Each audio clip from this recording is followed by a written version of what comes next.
Ambassador Kethver pressed his three-fingered hand against the smooth surface of the ancient data core. The crystalline structure hummed with energy that had been dormant for 300 years. His blue-scaled skin rippled with nervous patterns. As the device activated in his private chamber aboard the Zephyrian Council ship, the holographic display flickered to life, showing the desperate face of Emperor Vextal of the long-dead Valoran Empire. The recording was damaged, with static crackling through the alien ruler's final words. To whoever finds this message, we beg you to listen. The humans are not what they appear to be. We thought we understood warfare until we met them. They do not fight like civilized beings. They do not surrender when defeat is certain. They will sacrifice everything, including their own lives, to win. Kethver's yellow eyes widened as he watched the ancient emperor's warning. The Valoran Empire had been the most powerful force in the galaxy before humanity emerged from their small blue world. Now only ruins remained of their great civilization. The recording continued with shaking urgency. We had superior weapons, better ships, and more soldiers. None of it mattered.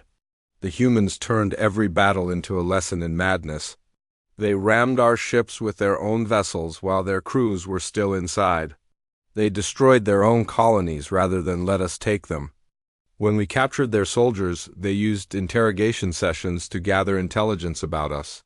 Kethver paused the recording and walked to his window, gazing out at the vast mining operation on Kepler 442b below. The Zephyrian fleet had been working these asteroid fields for months, extracting valuable minerals for the war effort against the expanding human territories. The work was proceeding smoothly until yesterday. 3 human ships had arrived in the system, small vessels that posed no real threat to the Zephyrian mining fleet. Commander Veltar had reported their presence to the Council, expecting orders to simply destroy them. Instead, the humans had sent a polite diplomatic message, requesting permission to establish a joint mining operation. The audacity of the request had amused the Zephyrian leadership. Here were 3 tiny ships facing a fleet of 40 Zephyrian vessels, and they wanted to negotiate as equals. It was either incredible bravery or complete stupidity. Kethver returned to the recording, where Emperor Vextal's image continued his desperate warning. They call it acceptable losses when half their fleet dies in battle.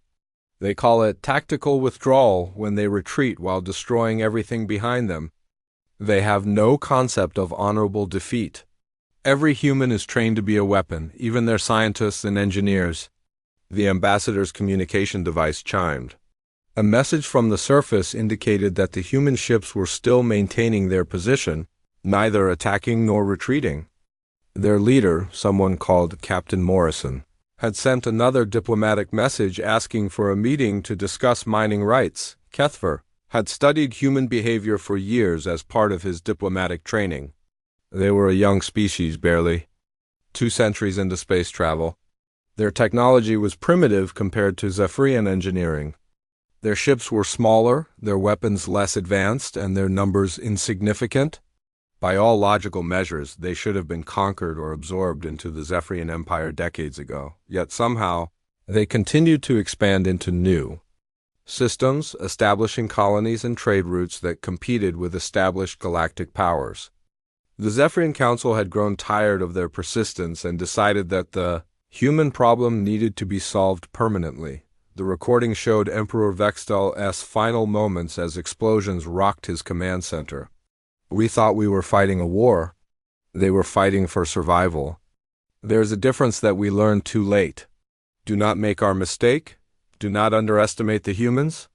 They will burn the galaxy before they submit to anyone. The transmission ended abruptly, leaving Kethver alone with his thoughts. The official Zephyrian reports described the fall of the Valoran Empire as the result of internal political collapse and economic failure. No mention was made of human involvement in their destruction, but Kethver had access to classified archives that told a different story. The Valoran Empire had launched a massive invasion of human space, expecting quick victory. Instead, they had been drawn into a brutal war of attrition that lasted 30 years. The humans had fought with a desperation that bordered on insanity. Using tactics that no civilized species would consider, the final battle had taken place in the Valoron home system, where human forces had somehow penetrated the Empire's most heavily defended space. Instead of occupying the conquered worlds, the humans had simply left, allowing the Valoron civilization to collapse from within. It was as if they had no interest in ruling others, only in ensuring their own survival. A soft chime announced the arrival of Commander Veltar, who entered the chamber with the confident stride of a career military officer. His green scales gleamed under the chamber's artificial lighting, and his red eyes showed the typical Zephyrian disdain for lesser species. "Ambassador, the Council has authorized me to remove the human presence from our mining operation," Veltar announced. "I have 12 ships ready to escort them out of the system. They will comply or be destroyed." Kethver looked at the dark data core, then at the commander who had never faced human opposition. "Commander, have you reviewed the historical records about human military capabilities?" Veltar's scales shifted to show amusement. "With respect, Ambassador, I have studied their ship designs and weapon systems. They are no match for Zephyrian technology. This will be a simple police action, and if they refuse to leave, then we will demonstrate the consequences of defying the Zephyrian Empire. 3 ships against 12 is not a battle, it is an execution." Kethver wanted to share the Emperor's warning, but he knew it would be dismissed as ancient history. The Zephyrian military had never lost the engagement against human forces because they had never directly confronted them. Small skirmishes and border disputes were different from full-scale conflict. "Very well, Commander. But I suggest you prepare for the possibility that they will not respond as expected." Veltar's scales showed confidence as he left the chamber. "Humans are predictable, Ambassador. They will either run or surrender. Either outcome is acceptable." Alone again, Kethver sealed the data core and placed it in his private safe. The Emperor's warning would remain his secret, at least until it was too late to matter. He had a feeling that the Zephyrian Empire was about to learn the same lesson that had destroyed the Valoron civilization. The humans were coming, and nobody was prepared for what that really meant. Captain Jake Morrison stood on the bridge of the UES Defiant, watching the Zephyrian fleet approach on the main screen. 12 ships in perfect formation, their weapons powered but not yet targeting his small group of vessels. His crew worked quietly at their stations, each person focused on their duties despite the overwhelming odds they faced. "Captain, we're receiving a transmission from the Zephyrian fleet," reported Communications Officer Amy Foster. Her voice remained steady, though her hands trembled slightly as she worked her console. "Put it through, Amy." The screen flickered, showing Commander Veltar's imposing figure. The Zephyrian's green scales reflected the harsh lighting of his command bridge, and his red eyes held the cold confidence of someone who had never lost a battle. "Human vessel, you are ordered to leave the system immediately. You have 30 minutes to begin your departure, or we will escort you out by force." Morrison stepped forward, his hands clasped behind his back in a relaxed posture that contrasted sharply with the tension on his bridge. "Commander Veltar, I presume. This is Captain Morrison of the United Earthship Defiant. We appreciate your concern, but we have legitimate salvage and mining rights in this system under galactic law. Perhaps we can discuss a mutually beneficial arrangement." The Zephyrian commander's scales shifted to show irritation. "There's nothing to discuss. This system belongs to the Zephyrian Empire. Your presence here is illegal. I'm afraid our lawyers would disagree with that assessment. The Kepler 442 system was never formally claimed by any galactic power.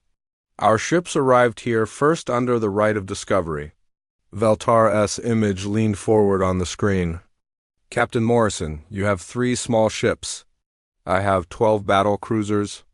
Legal technicalities are irrelevant when faced with superior force." Morrison smiled, an expression that somehow managed to be both friendly and unsettling. "Commander, that sounds like a threat. Are you declaring war on the United Earth Federation?" "I am declaring that you will leave this system within 30 minutes or face the consequences." The transmission ended abruptly, leaving Morrison's bridge in tense silence. Chief Engineer Danny Clark looked up from his station, where he had been monitoring the Zephyrian ship's energy signatures. Captain, their weapons are charging. Power levels indicate they're preparing for combat operations. Morrison nodded and activated the ship's internal communication system. All hands, this is the captain. We are implementing Contact Protocol 7 as of now. All departments, prepare for engagement. This is not a drill. Dr. Lisa Rodriguez, the fleet's xenobiologist, moved to Morrison's side. She had been studying Zephyrian behavior patterns since their arrival in the system, and her analysis painted a troubling picture. Captain, their communication style indicates they view any negotiation as weakness. In their culture, strength is the only language that matters.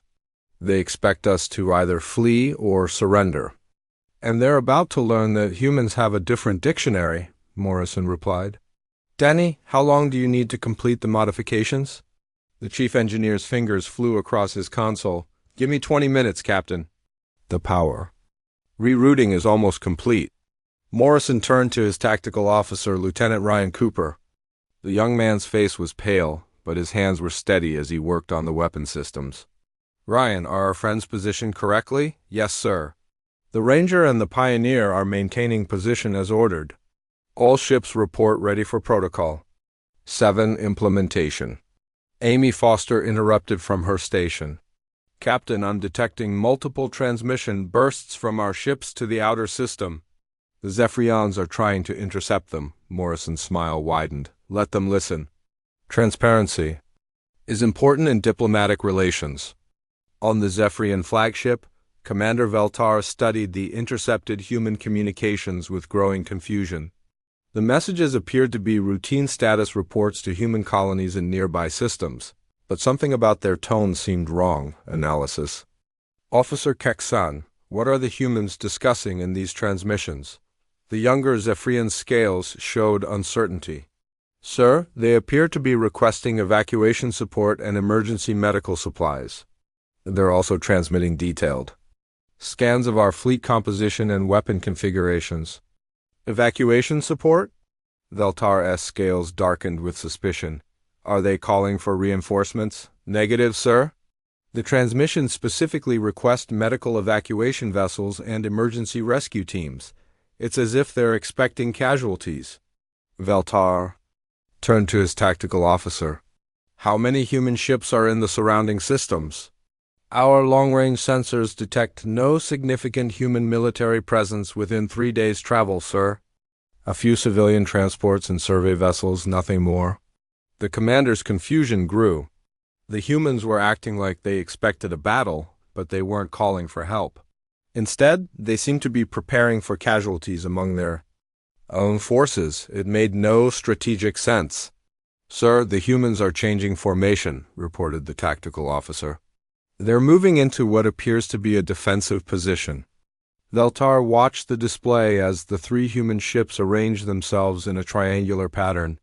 To Zephyrian eyes, it looked like a retreat formation designed to protect damaged vessels during withdrawal. They're preparing to run, Veltar concluded. All ships advance to escort formation. We'll guide them out of the system. As the Zephyrian fleet moved forward, none of them noticed the subtle changes occurring in the human ships. Power signatures were shifting, weapon systems were reconfiguring, and most importantly, the humans were implementing tactical protocols that no civilized species would ever consider. On the Defiant, Morrison watched the Zephyrian ships approach with calm satisfaction.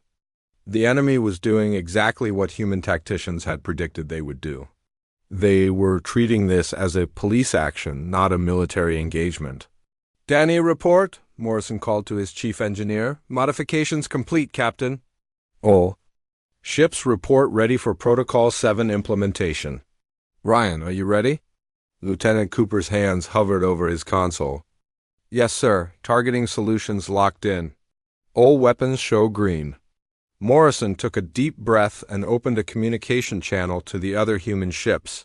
Ranger, Pioneer, this is Defiant. Execute Protocol 7 on my mark. The Zephyrian fleet continued its advance, confident in their overwhelming superiority. Commander Veltar expected the humans to begin their withdrawal within minutes. Instead, the human ships suddenly changed course, their defensive formation transforming into something that looked suspiciously like an attack pattern. "Sir, the humans are turning toward us," reported the tactical officer, his voice showing the first hint of concern. "Impossible! They can't be planning to attack? 3 ships against 12? Before Veltar could process what was happening, the human ships opened fire.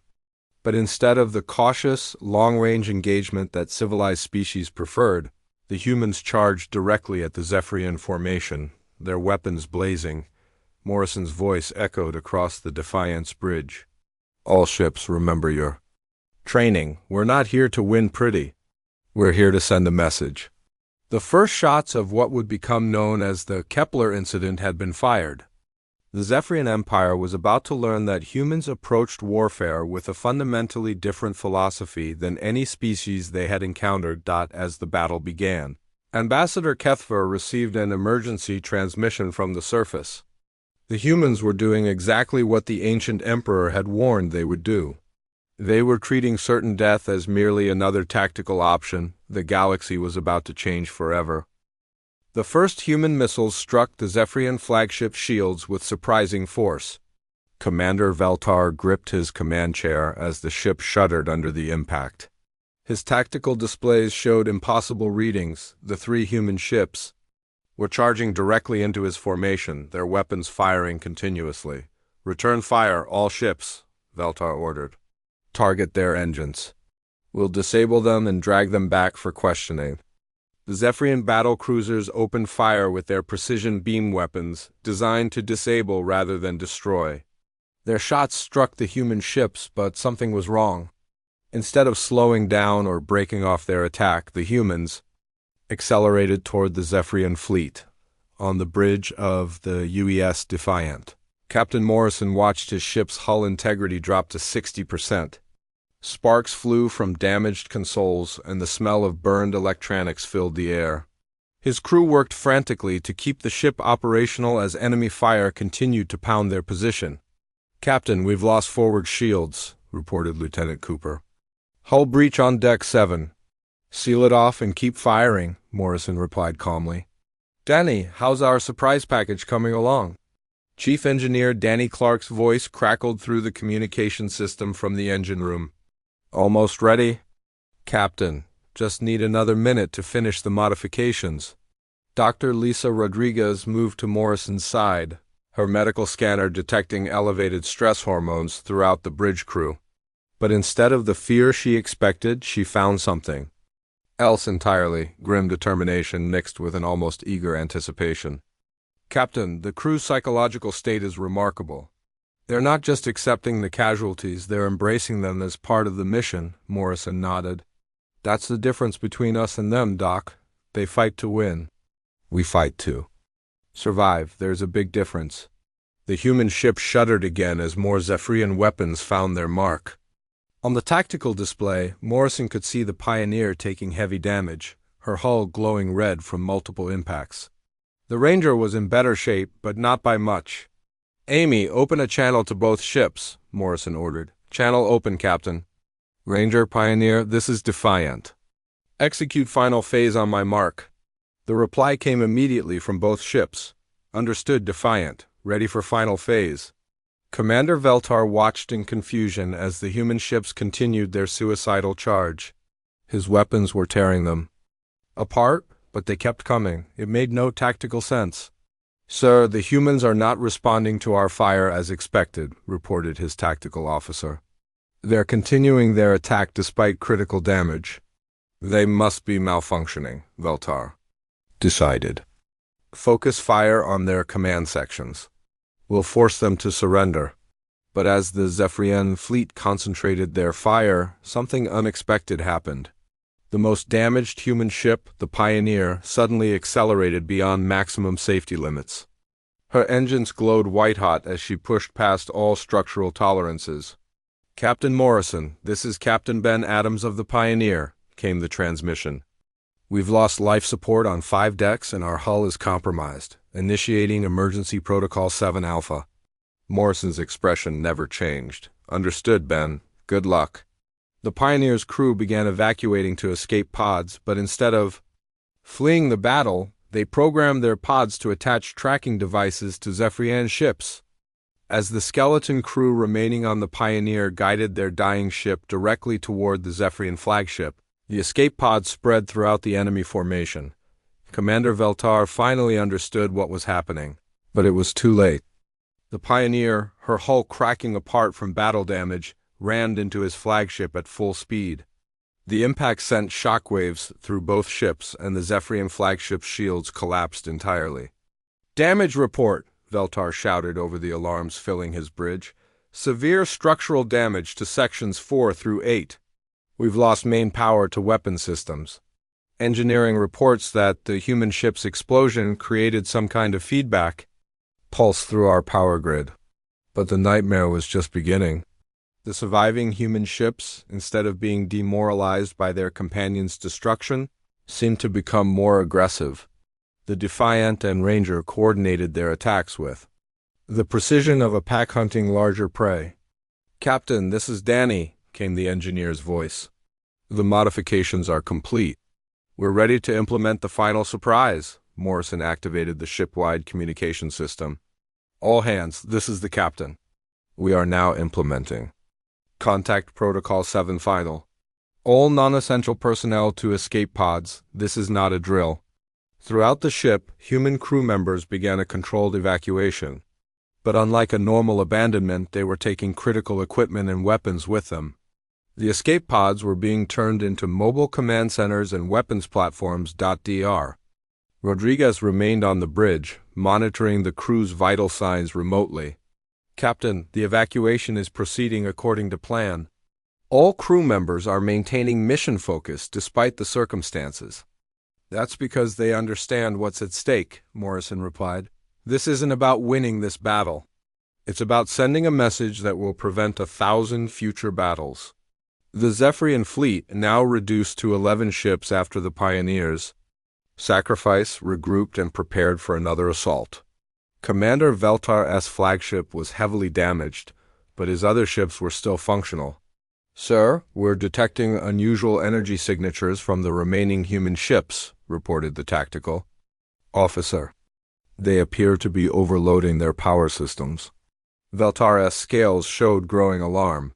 "Are they planning to self-destruct?" "Negative, sir. The energy is being redirected to their weapon systems. They're pushing their equipment far beyond safe operating limits." The Defiant and Ranger opened fire again, but this time their weapons hit with devastating force. The overloaded power systems allowed them to punch through Zephyrian shields like they were made of paper. 2 more Zephyrian ships exploded in rapid succession. "Impossible," Veltar whispered.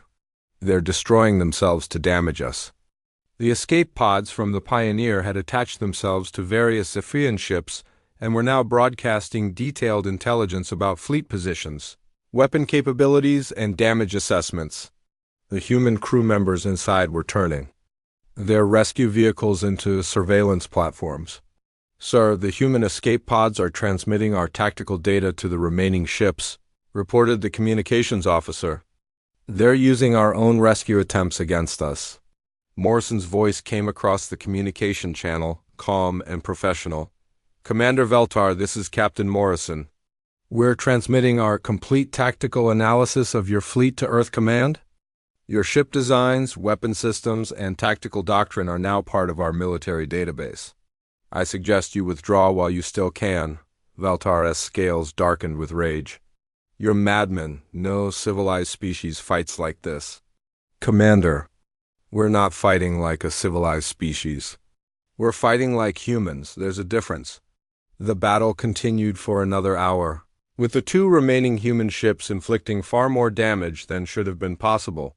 By the time the Zephyrian fleet finally withdrew, they had lost 5 ships and had 3 more severely damaged. The human fleet was completely destroyed, but their crews had survived in escape pods and were already being recovered by incoming rescue vessels. As the battered Zephyrian fleet limped back to their home system, Commander Veltar began to understand. The ancient warning that Ambassador Kethver had tried to share. The humans didn't fight to win battles. They fought to ensure that their enemies would never want to fight them again. The message was clear. Attacking humans was not a military operation. It was a commitment to total war, where every human civilian would become a combatant and every piece of human equipment would become a weapon. The Zephyrian Empire had just learned that lesson the hard way. In the wreckage of the Kepler 442 system, the escape pods continued broadcasting their intelligence reports back to Earth. The first engagement between humans and Zephyrians was over, but the real war was just beginning. The emergency session of the Zephyrian High Council convened within hours of Commander Veltar's return to the home system. The great chamber buzzed with angry voices as military leaders and political officials tried to process the impossible. News from Kepler-442. War Prime Thexan stood at the center of the circular chamber, his massive frame casting shadows across the polished floor. His scales displayed the deep crimson of barely controlled rage as he addressed the assembly. 3 human ships destroyed 5 of our battle cruisers and damaged 3 others. This is unacceptable. The human infestation must be eliminated before it spreads further. Ambassador Kethver rose from his seat, his diplomatic training keeping his voice steady despite the fear growing in his chest. War Prime, perhaps we should consider the implications of this engagement before escalating to full military action. The implications are clear, Thexan replied, his voice echoing through the chamber. The humans have declared war on the Zephyrian Empire. They will face the consequences of their actions. Fleet Commander Jextel stepped forward, his battle-scarred scales telling the story of countless victories. War Prime, I have analyzed the tactical reports from Commander Veltar. The human fighting style is unprecedented.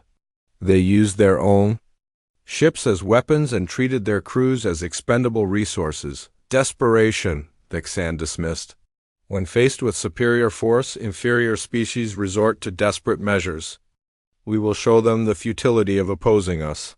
But Kethver had spent the sleepless hours since the battle reviewing every historical record he could access.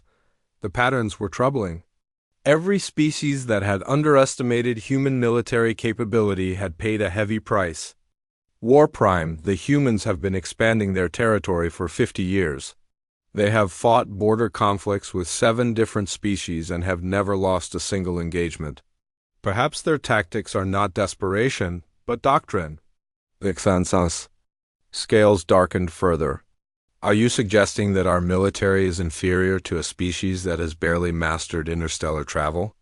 I am suggesting that we may not understand what we are facing. The War Prime's decision was swift and final. I am authorizing the mobilization of battle fleet. Omega, 200 ships will advance into human space and demonstrate the price of defying the Zephyrian Empire. The humans will surrender or be annihilated. On Earth, Admiral Helen Kane stood in the war room beneath the United Earth Defense Command headquarters. The holographic displays showed the movement of Zephyrian ships throughout their territory, and the intelligence was deeply concerning. Admiral long-range sensors confirm the Zephyrian fleet is massing at their forward staging areas, reported Intelligence Officer Mark Collins. We estimate 200 capital ships, plus support vessels. Kane studied the tactical projections with the calm expression of someone who had spent 30 years preparing for this moment. What's the assessment of their likely targets? They appear to be preparing for a full invasion of the outer colonies. New Austin, Harmony, and the mining stations in the Ross system are all within their projected strike range. Dr. Peter Mitchell, the chief military strategist, highlighted several systems on the display. Admiral, their force composition suggests. They're planning for occupation rather than quick strikes. They expect us to surrender after a show of overwhelming force. Kane nodded slowly. Then they still don't understand us.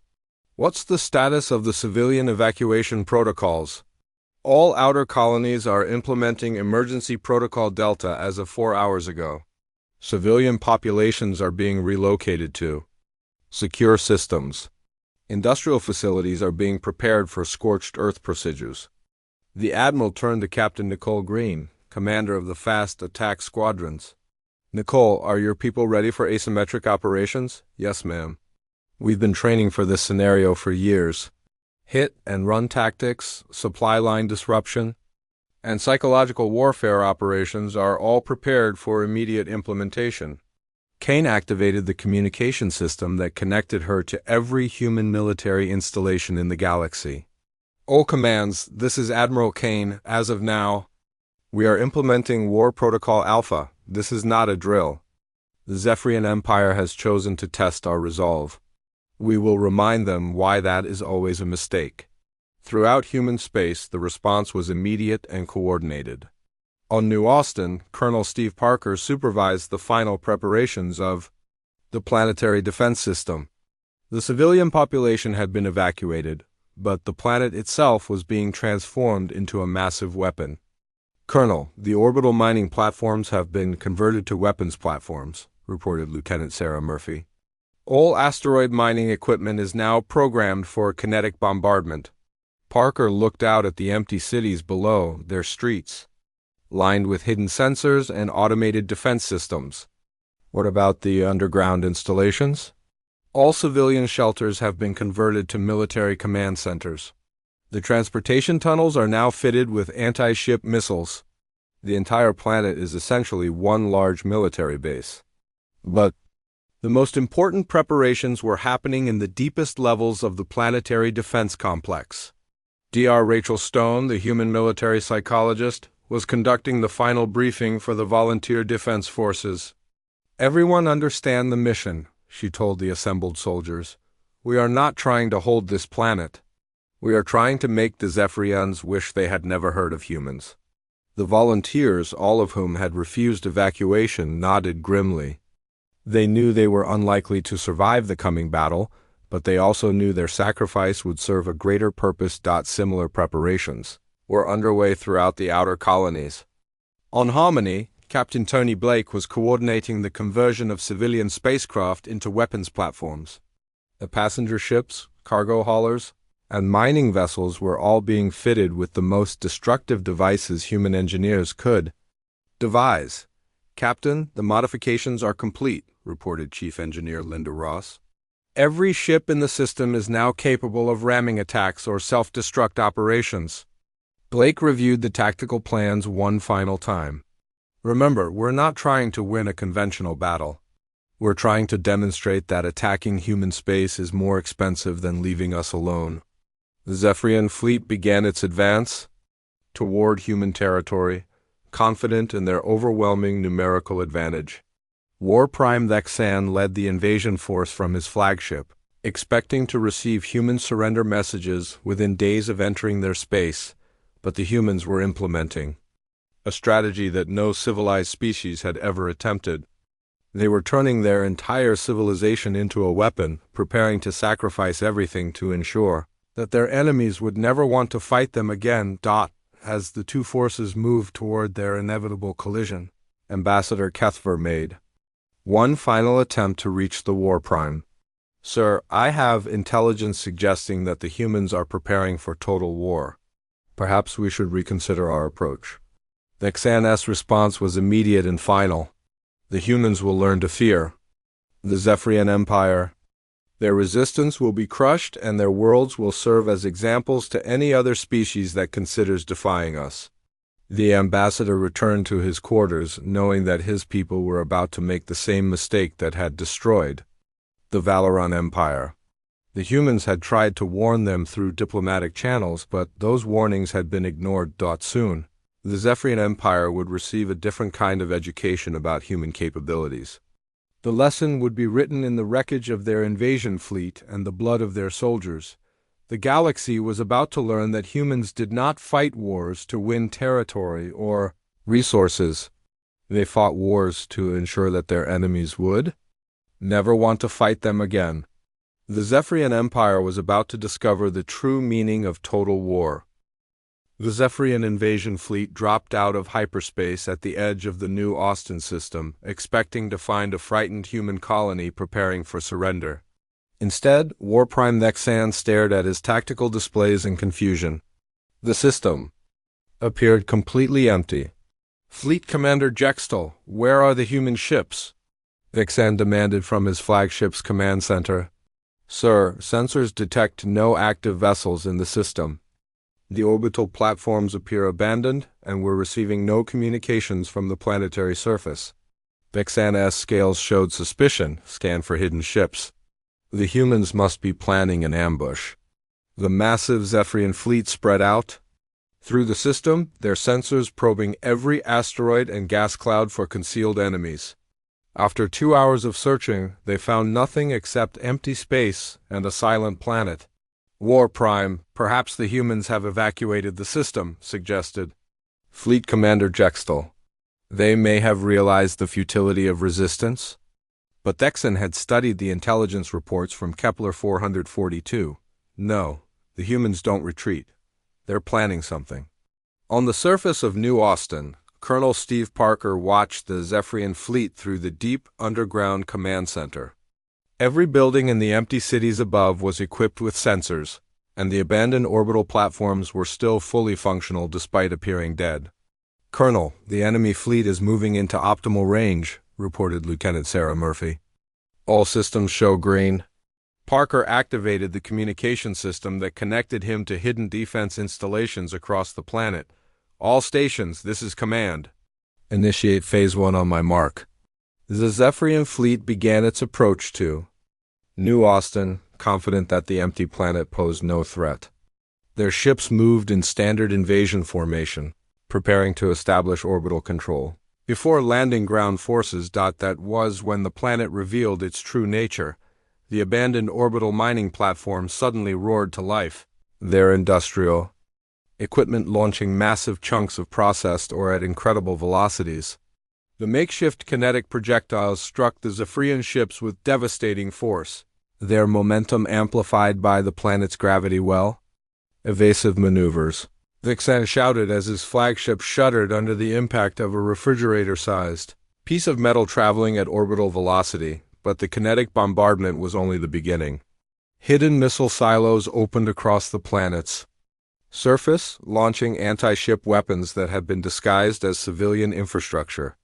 Every transportation tunnel, every mining shaft, every industrial facility had been converted into a weapons platform. The Zephyrian fleet found itself trapped in a crossfire that came from everywhere and nowhere. The planet itself had become a weapon, and every piece of civilian equipment was now part of the defensive system. Sir, we're taking heavy casualties, reported Fleet Commander Jextel. The entire planet is attacking us. Vexan watched in horror as 12 of his ships were destroyed in the first 10 minutes of the engagement. How's this possible? Planets don't fight back? This one does, sir. The battle for New Austin continued for 6 hours, with the Zephyrian fleet gradually gaining control of orbital space through sheer numbers, but the cost was enormous. By the time they established orbital supremacy, they had lost 30 ships and had 40 more severely damaged. Prepare for planetary bombardment, Vexan ordered. We'll turn this world into glass. But as the Zephyrian ships began their bombardment, they discovered that the humans had one final surprise. The planet's underground installations were far more extensive than anyone had realized. Entire cities had been built beneath the surface, connected by tunnels that stretched across continents. Dr. Rachel Stone coordinated the underground resistance from a command center 3 miles below the surface. All teams, the orbital bombardment has begun. Initiate Phase 2. Throughout the planet's underground network, human soldiers began emerging from hidden passages. But instead of fighting to defend their positions, they implemented tactics that no civilized species would consider. They began sabotaging their own infrastructure to deny it to the enemy. Power plants were overloaded to create massive explosions. Water treatment facilities were poisoned. Transportation networks were collapsed. The humans were systematically destroying everything that might be useful to an occupying force. Captain Tony Blake led a team that infiltrated the planet's main communication center. Instead of defending it, they programmed it to broadcast detailed intelligence about Zephyrian fleet movements to hidden human forces throughout the galaxy. Captain, the enemy is landing ground forces in Sector 7, reported Sergeant Kim Foster. Do we move to intercept? Blake checked his tactical display, which showed the locations of every Zephyrian soldier on the planet. Negative. Let them land, then we spring the real trap. The Zephyrian ground forces found themselves in a nightmare scenario. The planet's surface was a wasteland of booby traps and automated defenses. Every building they entered could be a bomb. Every tunnel could be a death trap. The humans had turned their own world into a labyrinth designed to kill invaders, but the psychological warfare was even more effective than the physical defenses. The Zephyrian soldiers discovered that every human they captured was a source of intelligence about their own forces. The prisoners used interrogation sessions to gather information about Zephyrian equipment, tactics, and troop movements. Dr. Peter Mitchell had been captured during the initial landing, but instead of breaking under interrogation, he convinced his captors to demonstrate their technology. Within hours, he had escaped and transmitted detailed specifications of Zephyrian equipment to human intelligence services. "Sir, our prisoners are somehow gathering intelligence about us," reported the Zephyrian ground commander. "They're using our own interrogation procedures against us." War Prime Vexen S scales displayed the deep purple of growing panic. "How many humans are left on the planet?" "Unknown, sir. They appear to be operating from an extensive underground network. Every time we clear a section, they emerge from somewhere else." The battle for New Austin became a symbol of human resistance throughout the galaxy. While the Zephyrian fleet controlled orbital space, they had paid an enormous price for a worthless, devastated world. The planet's infrastructure was destroyed, its resources were poisoned, and its people had vanished into underground tunnels where they continued to launch attacks against the occupying forces, but the real victory was strategic, rather than tactical. Every Zephyrian ship involved in the New Austin battle was now cataloged in human intelligence databases. Their weapons, their tactics, their communication frequencies, and their ship designs were all recorded and analyzed. Captain Nicole Green's fast attack squadrons had been monitoring the battle from hidden positions throughout the system. As the Zephyrian fleet regrouped after their costly victory, she implemented the next phase of human strategy. "All ships, this is Green, the enemy fleet is damaged and demoralized. Begin hit-and-run operations against their supply lines." Throughout Zephyrian space, human strike forces began attacking logistics vessels, communication relays, and supply depots. They avoided direct confrontation with military forces, instead targeting the infrastructure that kept the invasion fleet operational. The message was clear. Occupying human worlds was possible, but it would cost more than the Zephyrian Empire could afford. Every human planet would become another New Austin, another strategic disaster that weakened their military while strengthening human resolve. Ambassador Kethfer received reports of the New Austin battle from his private chambers, and finally understood the true meaning of the ancient emperor's warning. The humans were not trying to win individual battles. They were fighting a war of attrition designed to make their enemies prefer peace to the cost of continued conflict. The Zephyrian Empire had won a tactical victory at New Austin, but they were already losing the strategic war. The humans had demonstrated that they would rather burn the galaxy than submit to conquest, and that lesson was spreading to every species in known space. The tide of the war was beginning to turn, and War Prime Lexan was about to discover that conquering humans was far more expensive than leaving them alone. 6 months after the Battle of New Austin, War Prime Lexan stood in his private chambers staring at the casualty reports that covered his desk. The numbers were impossible to ignore. The Zephyrian Empire had lost over 100 ships, thousands of soldiers, and countless supply vessels to human attacks. The humans had never won a major battle, yet they were winning the war. His communication device chimed with an urgent message from the frontier. Another supply convoy had been destroyed by human raiders. Another communication relay had been sabotaged. Another Zephyrian colony was requesting military protection from human strike forces. "Sir, you have a priority message from Ambassador Kethfer," announced his aide. Vexan activated the holographic display, showing the ambassador's worried face. The diplomat's scales showed the pale blue of fear and exhaustion. War Prime, I have disturbing news from our intelligence services. The humans have been building a massive fleet in the Outer Rim, using resources from systems we believed were uninhabitable. Impossible. Our long-range sensors would have detected such construction? Kethver's image shook slowly. Sir, they've been using asteroids and ice planets as construction sites.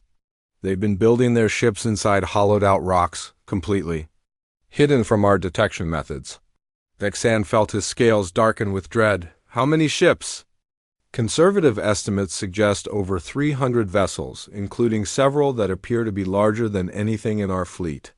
The War Prime's worst fears were being confirmed. The humans had been using the war as a distraction while they prepared for a final confrontation. Every battle, every sacrifice, every apparent defeat had been part of a larger strategy. At that moment, Admiral Helen Kane stood on the bridge of the UES Retribution, the largest warship humanity had ever constructed. Around her, the hidden fleet emerged from asteroid bases and ice mining facilities throughout the Outer Rim. The ships were unlike anything the galaxy had seen, built for one purpose only. Admiral, all ships report ready for Operation Final. Warning, announced Captain Alan Roberts. Her tactical officer, Kane, looked at the tactical display showing the Zephyrian home system. Captain Roberts, open a communication channel to the Zephyrian High Council. The transmission was sent on all frequencies, ensuring that every Zephyrian in their home system would receive the message. Kane's image appeared on screens throughout their capital world, her expression calm but unmistakably threatening. War Prime Vexan, this is Admiral Kane of the United Earth Defense Fleet. You have 30 minutes to order a complete withdrawal of all Zephyrian forces from human space. If you refuse, we will demonstrate why every previous galactic empire that fought humans is now extinct. The transmission ended, leaving the Zephyrian leadership in stunned silence. War Prime Vexan rushed to his command center, where his tactical officers were frantically analyzing sensor data. Sir, the human fleet numbers over 300 ships, reported Fleet Commander Jextel. They're positioned at the edge of our system, well within striking range of our homeworld. Deploy all available forces for system defense, Vexan ordered. Sir, most of our fleet is still scattered throughout human space. We can only muster 80 ships for immediate defense. Vexan realized with growing horror that the humans had manipulated the entire war to achieve this moment. Every battle had drawn Zephyrian forces away from their home system. Every victory had weakened their overall strategic position. Ambassador Kethver entered the command center carrying an ancient data core, the same device that had contained Emperor Vextel's warning. War Prime, I believe you need to see this. The holographic recording played again, showing the desperate Valeron Emperor's final words. They will burn the galaxy before they submit to anyone. As if summoned by the recording, a new transmission arrived from the human fleet. This time, it was Captain Morrison, now wearing the insignia of an admiral. War Prime Vexan, this is Admiral Morrison. You ignored our diplomatic warnings. You dismissed our military capabilities. You invaded our space and attacked our people. Now you will learn what the Valeron Empire learned 3 centuries ago. The human fleet began moving toward the Zephyrian homeworld, but their approach was unlike any military advance in galactic history. Instead of targeting military installations, they were heading directly for the planet's moon. Sir, the humans are positioning their ships around our moon, reported the tactical officer. They appear to be attaching some kind of propulsion systems to its surface. Vexan's scales turned white with terror as he understood what the humans were planning. They're going to use our own moon as a weapon. The human engineering teams worked with frightening efficiency, attaching massive engines to the moon's surface. Within hours, they had turned the celestial body into a guided projectile at the Zephyrian homeworld. Admiral Kane's final transmission was broadcast to every inhabited world in the galaxy. To all galactic civilizations, this is Admiral Kane of the United Earth Federation. The Zephyrian Empire chose war over diplomacy. They ignored our warnings and invaded our space. We are now demonstrating the consequences of that decision. The moon began moving from its orbit, its path calculated to impact the Zephyrian homeworld in exactly 72 hours. The human fleet held position, ready to prevent any attempt to stop the massive projectile. War Prime Vexon's hands trembled as he activated the emergency communication system. Admiral Kane, we surrender? We agree to your terms? Please stop this madness. Kane's response was immediate. You have 71 hours and 58 minutes to order the complete withdrawal of all Zephyrian forces from human space. Every minute of delay reduces the time we have to stop the moon's approach. The evacuation of Zephyrian forces from human territory began immediately. Ships that had been occupying human worlds for months departed within hours. Supply lines were abandoned. Military installations were evacuated. The entire Zephyrian war machine retreated in panic, docked with only 12 hours remaining before impact. The last Zephyrian ship left human space. Admiral Kane activated the moon's emergency thrusters. Slowly adjusting its course to miss the homeworld by a safe margin, the moon settled into a new orbit, one that would forever remind the Zephyrians of how close they had come to extinction. Professor Alan Roberts arrived at the Zephyrian capital 3 days later to negotiate the formal peace treaty. The terms were surprisingly generous. The humans demanded no territory, no tribute, no reparations. They wanted only one thing: recognition of human sovereignty and a promise of non-interference. We don't seek to rule you, Roberts explained to the humbled Zephyrian Council. We simply refuse to be ruled by anyone else. Ambassador Kethver signed the treaty with hands that still shook from the recent terror. As he did, he updated the Galactic Diplomatic Database with a new entry. Warning to all galactic civilizations. Humans do not follow standard warfare protocols. They treat survival as optional and victory as mandatory. They will sacrifice everything, including their own worlds, to ensure their enemies regret attacking them. Previous civilizations who ignored this warning, the Valoron Empire extinct, the Zephyrian hegemony subjugated, do not engage humans in warfare unless prepared for total conflict with no possibility of honorable defeat. Dr. Lisa Rodriguez, now Earth's chief xenobiologist, began receiving diplomatic visits from 12 different species within the month. Each delegation brought the same message: friendship treaties, trade agreements, and promises of eternal peace. With humanity, the galaxy had learned that humans were not conquerors or empire builders. They were something far more dangerous, a species that would burn the universe rather than submit to conquest. Captain Morrison. Now Admiral Morrison addressed the Galactic Council from the human embassy on the neutral world of Concordia. His message was simple and direct. We tried to warn you too. We offered diplomacy, trade, and mutual cooperation. You chose war instead. The next species that makes the same mistake will find that we have run out of patience for teaching the same lesson repeatedly. The age of human expansion through conquest was over before it began. Instead, humanity expanded through fear, respect, and the knowledge that attacking them was far more expensive than leaving them alone. The galaxy had a new dominant power, one that ruled through the simple promise that resistance to human survival was futile. The last empire had warned them about humans, but nobody had listened. Now they had no choice but to learn.